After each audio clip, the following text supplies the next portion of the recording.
New Bongaigaon railway জংচনত সন্দেহযুক্ত Burmese চুপাৰী জব্দ জিআৰপিএফৰ।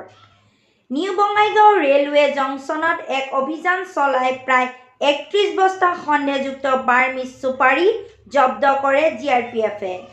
নামনিমুৱা বিবেক এক্সপ্ৰেছৰ পৰা জিআৰপিএফে জব্দ কৰে এই সন্দেহযুক্ত ৩১ বস্তা চুপাৰী। সন্দেহযুক্ত চুপাৰীখিনি ডিব্ৰুগড়ৰ পৰা সৰবৰাহ কৰা হৈছিল বুলি জানিব পৰা গৈছে। অধিক তথ্যৰ বাবে তদন্ত অব্যাহত ৰাখিছে জিআৰপিএফে।